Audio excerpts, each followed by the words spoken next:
कहते हैं जरूरत ईजाद की मां है। आंध्र प्रदेश के जिला कृष्णा के एक गांव में मकामी अफराद ने तैरता हुआ ब्रिज तामीर किया है। देखिए दक्कनी अंदाज में खास रिपोर्ट।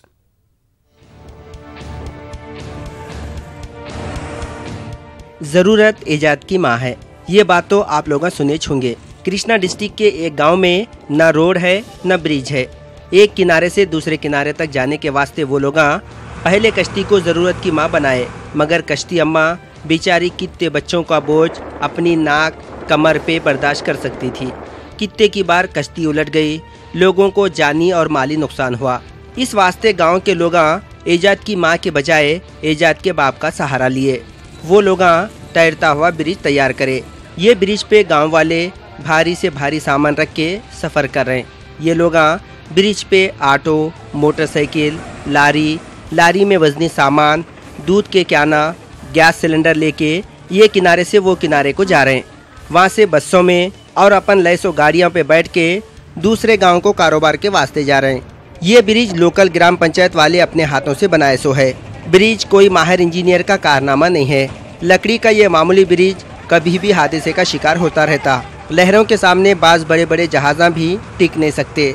ये लकड़ी का टुकड़ा क्या चीज़ है, कभी भी कुछ भी हो सकता। मगर बेचारे गांव वाले जिंदगी के वास्ते रोजाना मौत से लड़ रहे हैं। अगर खुदा न खास्ता कभी ये तैरता हुआ ब्रिज डूब गया तो सब लोग तो तैर के किनारे पे नहीं आ सकते, और अगर खुशकिस्मती से आ भी गए तो इनकी लारी में है सो सामान, ट्रैक्टर, मोटरसाइकिल और दूसरे चीज़ें तो तैरते हुए किनारे पे नहीं आ सकते। अफसोस की बात यह है, आज़ादी के 70 साल के बाद भी बहुत सारे गाँव के लोग बुनियादी सहूलतों से महरूम हैं। इसके बावजूद तरक्की की बातें करते हुए हमारे लीडर थकते नहीं और ऐसे गांव के बारे में सोचते नहीं। अलबत्ता लीडर भी इंसान हैं, इनके दिलों में भी इलेक्शन के वक्त गरीबों से हमदर्दी का जज्बा पैदा होता। हो सकता आपके इलेक्शन के वक्त कृष्णा डिस्ट्रिक्ट के इस गांव में ब्रिज बनाने का किसी को ख्याल आ जाएगा। Bureau report, news 18 Urdu. सदर जमहूरिया रामनाथ कोविंद सरमाई तातीलात गुजारने के लिए जुमे को हैदराबाद आ रहे हैं। सदर जमहूरिया सिकंदराबाद में वाक़ राष्ट्रपति भवन में क़याम करेंगे। वो 22 दिसंबर से हमदर्दी का जज्बा पैदा इलेक्शन के वक्त कृष्णा होता। हो सकता आपके ब्रिज बनाने का किसी को ख्याल आ जाएगा। Bureau report, news 18 Urdu. इस प्रोग्राम में तेलंगाना व आंध्र प्रदेश के गवर्नर ESL नरसिम्हन, महाराष्ट्र के गवर्नर CH विद्यासागर राव और दूसरे शिरकत करेंगे।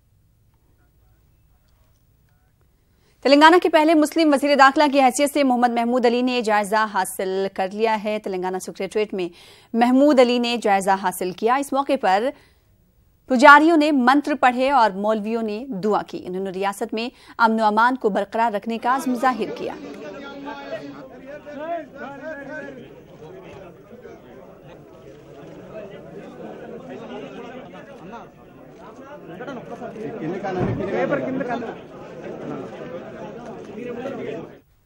तेलंगाना के होम मिनिस्टर महमूद अली ने कहा है कि उन्होंने चीफ मिनिस्टर तेलंगाना के चंद्रशेखर राव के मुल्क के प्राइम मिनिस्टर और उनके फर्जंद के तारक रामाराव के उनके वालिद की जगह लेने के लिए दरगाह हजरत यूसुफैन पर दुआ की। तेलंगाना के होम मिनिस्टर मोहम्मद महमूद अली ने सेक्रेटरीट पहुंचकर अपने ओहदे का जायजा लेने से पहले दरगाह हजरत यूसुफैन रहमतुल्लाह अलैह की जियारत करते हुए उन्होंने चादर चढ़ाई और गुलपोशी की। मोहम्मद महमूद अली ने कहा कि उन्होंने हजरत यूसुफैन रहमतुल्लाह अलैह से रियासत में TRS की कामयाबी के लिए मन्नत मांगी थी।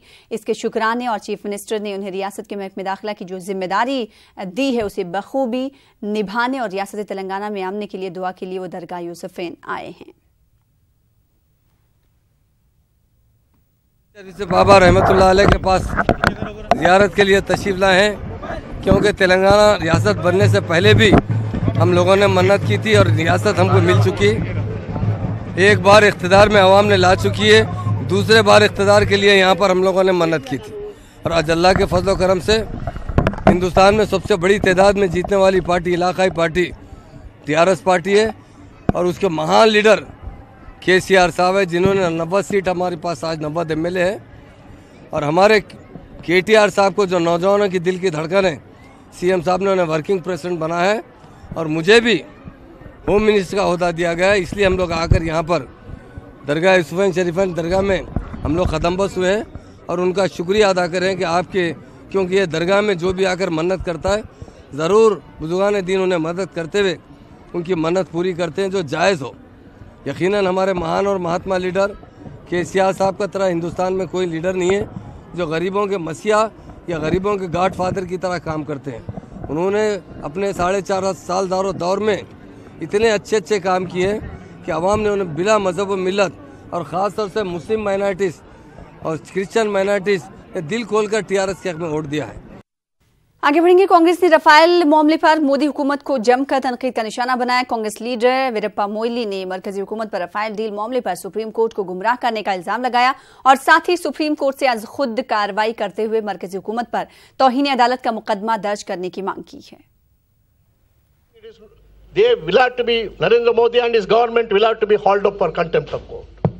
This should be an historical occasion when the Supreme Court can raise their head and, stand up against this web of lies. And, it has to be scrutinized. The time has come, Supreme Court has to rise above everything and stand up and say what you have done is wrong. They have to be held for contempt of court. This is a fit case. I am not blaming the Supreme Court or the judges, but the question is that, they have been misled. Modi government, cheat the Supreme Court. It is cheating which is not correct. They said that. They believed the government of India. Because this is a question of institutional credibility. Then how can the Supreme Court can believe any statement filed on affidavit before them? It's a credibility of a government. No government can go down to this kind of a lowest level. This has happened. I think the Prime Minister of the country should be called to the corridors of the Supreme Court. And he has to face the Supreme Court for having misled the Supreme Court and, at the cost of the disrepute, incredibly, the credible vacuum of the Supreme Court. This is what has to be done. Telangana राष्ट्र समिति के अरकान parliament ने दिल्ली में मरकजी वज़ीर से मुलाकात का सिलसिला शुरू किया है। टीआरएस लीडरों ने मरकजी वज़ीर खजाना अरुण जेटली से मुलाकात की और एपी तंजीम जदीद कानून 2014 के तहत तेलंगाना को मिलने वाले फंड्स को जारी करने की अपील की। टीआरएस लीडरों ने वज़ीर रेल पीयूष गोयल से भी मुलाकात करके वरंगल में रेलवे कोच फैक्ट्री कायम करने की मांग की है। वाज़ेह है कि टीआरएस के अरकान पार्लियामेंट ने तेलंगाना की तरक्की के लिए मरकजी हुकूमत पर दबाव डालने का ऐलान किया है। इसके तहत टीआरएस लीडर मरकजी वज़ीरा से मुलाकातें कर रहे हैं। तेलंगाना राष्ट्र समिति के कारगुजार सदर के तारक रामाराव का वरंगल में पार्टी कारकुनों ने शानदार इस्तकबाल किया। केटीआर ने वरंगल में कई प्रोग्रामों में शिरकत की। वरंगल अर्बन में पार्टी दफ्तर का संग बुनियाद रखा और केडीसी ग्राउंड में पार्टी कारकुनों से खिताब किया। उन्होंने पंचायत राज और लोकसभा इलेक्शन के लिए तैयार रहने पार्टी कारकुनों को हिदायत भी दी। సరైన పునాది పడితే పటిష్టమైన నాయకత్వాన్ని క్షేత్ర స్థాయిలో పంచాయతీ ఎన్నికలు, ఎంపీటీసీ ఎన్నికలు, మున్సిపల్ ఎన్నికల్లో ఏర్పాటు చేసుకుంటే దశాబ్దాల పాటు చెక్కు చెదరని తిరుగులేని రాజకీయ శక్తిగా టీఆర్ఎస్ ను మలుచుకునే ఒక అద్భుతమైన అవకాశం ఈ రోజు మన కళ్ళ ముందు ఉందనే మాటను నేను మీకు గుర్తు చేస్తా ఉన్నాను। కాబట్టి దయచేసి మిమ్మల్ని అందరినీ కోరేది ఒకసారి పరిస్థితిని అవలోకనం కూడా చేసుకోవాలి। కాంగ్రెస్ పార్టీ ఈ రోజు మీరు మొన్న గుద్దిన గుద్దుడుకు అడ్డం పడిపోయి ఉన్నది। ఇప్పట్లో లేచే పరిస్థితి కూడా లేదు। వాళ్ళు गड्ढा। तो तेलंगाना राष्ट्र समिति के कारगुजार सदर के तारक रामाराव ने आज ओहदा संभालने के बाद पहली मर्तबा वरंगल जिले का दौरा किया। पार्टी कारकुनान ने केटीआर का शानदार इस्तकबाल किया और जबरदस्त बाइक रैली निकाली और केटीआर को नई जिम्मेदारी सौंपने पर मुबारकबाद भी पेश की।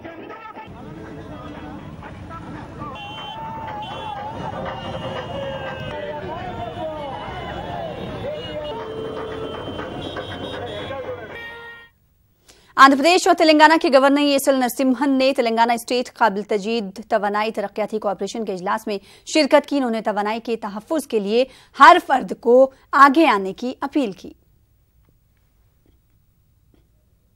Determined initiative to ensure that every dwelling place has at least part of its energy covered by solar only. Otherwise, clearance should not be given. Even for the existing buildings in Hyderabad, I think it's time that we serve notice and tell them to sort of go in for part solar energy in the complex and sort of otherwise I think we need to take drastic measures.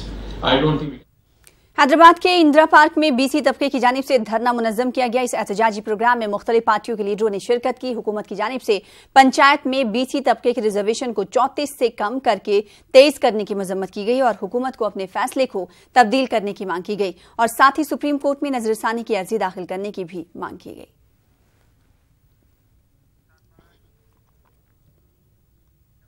Commissioner greater Hyderabad municipal corporation के दाना किशोर ने शहर के मुख्तलिफ इलाकों jubilee hills, film नगर, lotus, MLA कॉलोनिया, Apollo hospital के अलावा कई इलाकों का अचानक दौरा किया। कमिश्नर दाना किशोर ने इन इलाकों में पैदल दौरा भी किया और सड़कों पर बहते पानी के मुतालिक बल्दी हुकाम से दरियाफ्त किया और शहरों की तकलीफ और सड़कों की तबाही का सबब बनने वाले बहते पानी और सड़क पर पानी बहाने वालों के खिलाफ कार्रवाई करने की सेंट्रल जोन के जोनल कमिश्नर मुशर्रफ अली को हिदायत भी दी। मारूफ कॉर्पोरेट हॉस्पिटल अपोलो पर सड़क पर पानी बहाने पर कार्रवाई की गई। इस मौके पर कमिश्नर बल्दिया ने इस तरह के एक और वाकये में टिफिन सेंटर को भी बंद करवाया।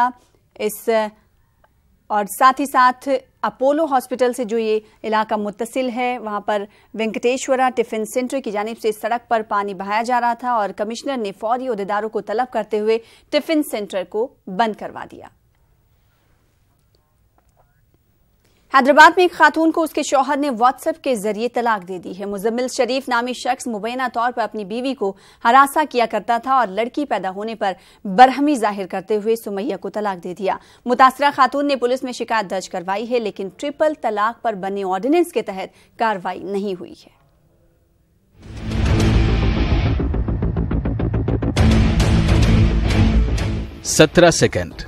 सिर्फ 17 सेकंड और सुमैया बानो की दुनिया बदल गई। 28 नवंबर को सुबह 10:30 बजे उसके मोबाइल पर उसके शौहर मोहम्मद मुजम्मिल शरीफ का फोन आया और महज 17 सेकंड की बातचीत में उसके शौहर ने उसे 3 बार तलाक कह दिया। क्या है? हेलो, हाँ बोलो क्या है? बोल दे तेरे को आज से नागा रिश्ता है, समझी ना? तू कौन है कि आज से मेरे को फोन नहीं करना, तलाक हो गया अपना। बोल दे तेरे बाप को जाके तलाक को गाड़ जा तेरे को 3 बार तलाक तलाक तलाक, रख फोन। ठीक है। सुमैया इस फोन कॉल की रिकॉर्डिंग को लेकर हैदराबाद में पुलिस थानों के चक्कर काट रही है लेकिन ट्रिपल तलाक के खिलाफ लाए गए ordinance Muslim women protection of right on marriage ordinance 2018 के तहत पुलिस ने केस दर्ज नहीं किया। सुमैया है, मेरी शादी 6 जनवरी 2007 में हुई। मुजम्मिल शरीफ नाम के उनसे हुई। ये स्कूल के प्रिंसिपल है, उन्होंने जेम्स हाई स्कूल के प्रिंसिपल है। 1 साल अच्छे थे शादी के, जैसे ही बच्ची पैदा हुई तीनों बदल के बच्ची पैदा हुई तो देखने तक नहीं आए। डिप्रेशन में चले जाने की वजह से 2 दिन हॉस्पिटल में एडमिट थी मैं। अब क्या करे, गाली गलौज करके फोन पे हमारे घर वाले हमारे को घर पे ला लिए। मैं बेहोश हो गई तो घर पे ला लिए तो उसके दूसरे दिन कॉल करके तेरे को तलाक दे रूँ बोल के गाली दे के तलाक दिए फोन पे व्हाट्सएप पे करके। वो रिकॉर्डिंग है मेरे पास। उसके तलाक के बाद डिवोर्स डिक्लेरेशन बोल के नोटिस भेजे कि झूठे एलिगेशंस लगा के कि मैं उनके अम्मी बाबा को गाली गलौज दे के सताती थी कहते ये वो बोल के मेरे पे झूठे एलिगेशंस लगा के छोड़े। डिवोर्स तलाक देने की वजह क्या है इनकी कि दूसरी बच्ची से चक्कर चल रहा है। 2017 में सुमैया का निकाह प्राइवेट हाई स्कूल में प्रिंसिपल मोहम्मद मुजम्मिल शरीफ से हुआ था। सुमैया ने इल्जाम लगाया कि शादी के बाद उसके शौहर ने जहेज के लिए उसे परेशान करना शुरू कर दिया और फिर जब सुमैया ने बेटी को जन्म दिया उसके शौहर ने उससे नाता तोड़ दिया और फिर एक दिन फोन पर उसे 3 बार तलाक कह दिया। क्या है? हेलो, हाँ बोलो क्या है? बोल दे तेरे को आज से नागा रिश्ता है, समझी ना? तू कौन है कि आज से मेरे को फोन नहीं करना, तलाक हो गया अपना। बोल दे तेरे बाप को जाके तलाक को गाड़ जा तेरे को 3 बार तलाक तलाक तलाक, रख फोन। ठीक है। सुमैया की शिकायत पर पुलिस ने जहेज एक्ट के तहत केस दर्ज कर लिया है लेकिन न तो ट्रिपल तलाक के खिलाफ लाए गए ऑर्डिनेंस के तहत कार्रवाई की और न ही मुलजिम शौहर को गिरफ्तार किया। सुमैया जैसी कई औरतें आज भी ट्रिपल तलाक का दर्द झेल रही हैं। हैदराबाद के MP असदुद्दीन ओवैसी समेत तमाम लीडरान और मजहबी रहनुमा ट्रिपल तलाक के खिलाफ कानून की मुखालफत करते हैं लेकिन हैदराबाद की ही इस बेटी के आंसू पोंछने और उसे इंसाफ दिलाने के लिए अब तक कोई भी सामने नहीं आया। संजय तिवारी, न्यूज़ 18 हैदराबाद। हैदराबाद में सहरोज़ा अदबी मुकाबले और कल्चरल प्रोग्राम बाज़िम्न यौम गालिब का उर्दू मस्कन खिलवत में इनेकाद अमल में लाया गया, जिसमें अंग्रेजी मीडियम स्कूल के तलबा तालिबात ने उर्दू में तहरीरी तकरीरी मुकाबले में हिस्सा लिया और इनामात हासिल किए। मेहमान खुसूसी के तौर पर प्रोफेसर बेग एहसास, साबिक सदर Urdu Hyderabad central university, professor Ashraf Rafi, साबिक सदर शोबे उर्दू उस्मानिया यूनिवर्सिटी व दीगर ने शिरकत की।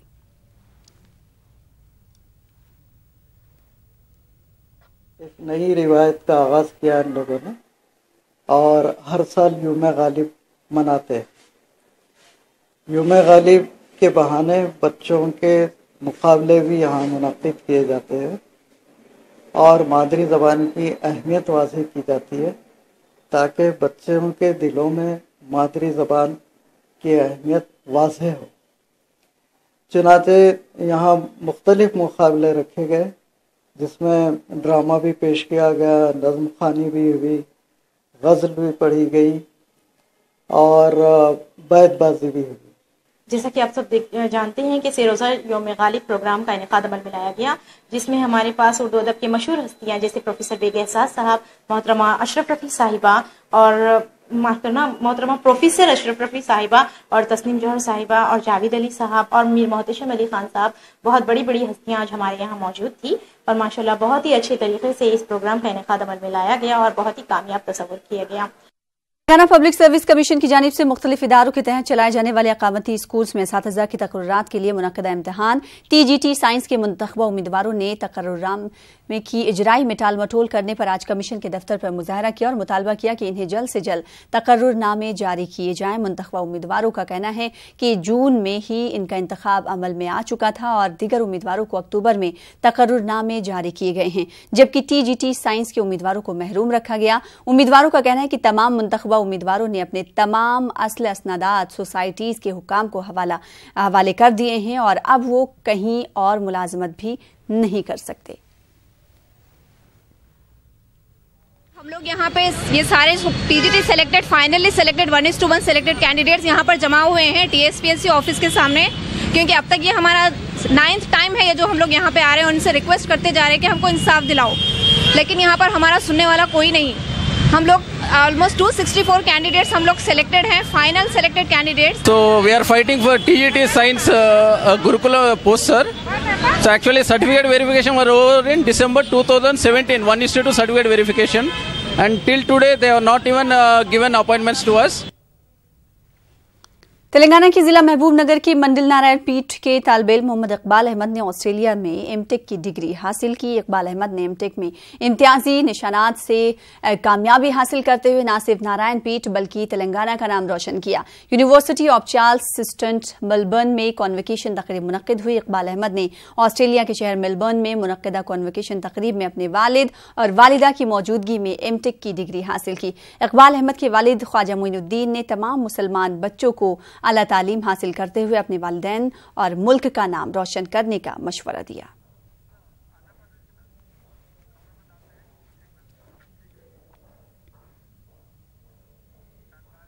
आंध्र प्रदेश के शहर तिरुपति में TCS कंपनी के इंडस्ट्रियल पार्क का संग बुनियाद रखा गया। आंध्र प्रदेश के वजीर आला एन चंद्रबाबू नायडू ने कहा कि तिरुपति में TCL कंपनी कायम होने से 2200 करोड़ रुपए की सरमायाकारी होगी और 8000 अफराद को रोजगार मिलेगा। इन्होंने कहा कि तिरुपति में हार्डवेयर और इलेक्ट्रॉनिक हब में तिरुपति को तब्दील कर दिया जाएगा। आंध्र प्रदेश 2029 तक मुल्क की मईशत में नंबर 1 होगा और साथ ही विजन 2050 के तहत दुनिया भर में रियासत को तरक्की के मामले में पहला मकाम हासिल होगा। TCL, this city Tirupati is going to become hardware and electronics hub. 2,200 crores investment, and also they are going to create 6,000 jobs. And also if you see here, they are going to manufacture LED TVs, LCD panels for TVs, and for mobile phones. TCL should help in catalyzing the manufacturing potential of Andhra Pradesh. उधर आंध्र प्रदेश के वजीर आला चंद्रबाबू नायडू ने तिरुपति 3216 मकानात को बेघर अफराद के हवाले किया। इन मकानात को कुरानदाजी के जरिए बेघर अफराद के हवाले किया गया। ये मकानात JNNURM स्कीम के तहत तामीर किए गए। इन मकानात की तामीर के लिए 100 करोड़ रुपए तिरुपति म्युनिसिपल कॉर्पोरेशन ने दिया। इन मकानात की तामीर का आगाज 2008 में हुआ था। इन मकानात की तामीर अब मुकम्मल हो चुकी है। రోజుకి 1 లక్ష మంది వస్తారు. దీన్ని ఒక దివ్య క్షేత్రంగా తయారు చేయాలని, ఒక స్పిరిచువల్ సెంటర్ గా తయారు చేయాలని శ్రీకారం చుట్టాం. ఇప్పటికే దేశంలో నివాసయోగ్యమైనటువంటి టౌన్స్ లో మనం 4వ ప్లేస్ లో ఉన్నాం. పరిశుభ్రమైన టౌన్ లో మనం 6వ ప్లేస్ లో ఉన్నాం. అదే మరిగా సేఫ్టీ మీద భద్రతలో మనం 2వ ప్లేస్ లో ఉన్నాం. आंध्र प्रदेश के वजीर आपाशी डीएमआ महेश्वर राव ने कहा है कि पोलावरम प्रोजेक्ट में किसी भी तरह की कोई बदमानी नहीं की गई है। ये बात पार्लियामेंट में मरकजी वजीर ने बताई। इन्होंने इस मामले पर बीजेपी, YCP और दीगर पार्टियों की जानिब से तेलुगु देशम हुकूमत पर इल्जामात लगाने की मजम्मत भी की। గుత్తేదారుకిచ్చే బిల్లుల నుండి మినహాయింపు చేయటం జరిగింది. ఇది నిర్దిష్ట సమయానికి పోలవరం ప్రాజెక్టుని పూర్తి చేసే ప్రక్రియలో రాష్ట్ర ప్రభుత్వం నుండి కేంద్ర ప్రభుత్వ సంస్థకు చేసిన సర్దుబాటు ప్రయత్నాలే తప్ప అవకతవకలు ఇందులో ఏమీ లేవు. वहीं आंध्र प्रदेश के वजीर ज़राअत सोमी रेड्डी चंद्रमोहन रेड्डी ने जगनमोहन रेड्डी और पवन कल्याण की मजम्मत की। उन्होंने कहा कि AP का तेलंगाना से कोई मुकाबला नहीं है। उन्होंने बताया कि AP हुकूमत ने किसानों को तेलंगाना से ज्यादा रकम उन पर खर्च किया है। सोमी रेड्डी ने कहा कि जगनमोहन रेड्डी और पवन कल्याण को ज़राअत की जानकारी भी नहीं है, इसलिए गैर जिम्मेदाराना बयानबाजी वो कर रहे हैं। विजयवाड़ा सोमी रेड्डी ने ये तमाम बयानात विजयवाड़ा में दिए। आंध्र प्रदेश के वजीर MD फारूक ने बताया है कि हिंदुस्तान एक जमहूरी मुल्क है और कोई भी फर्द किसी भी मकाम से इंतखाबात लड़ सकता है। इन्होंने असदुद्दीन ओवैसी से कहा कि वो अगर आंध्र प्रदेश से अपनी किस्मत आजमाना चाहते हैं तो करनूल या नंदियाल से इंतखाबात में हिस्सा ले सकते हैं।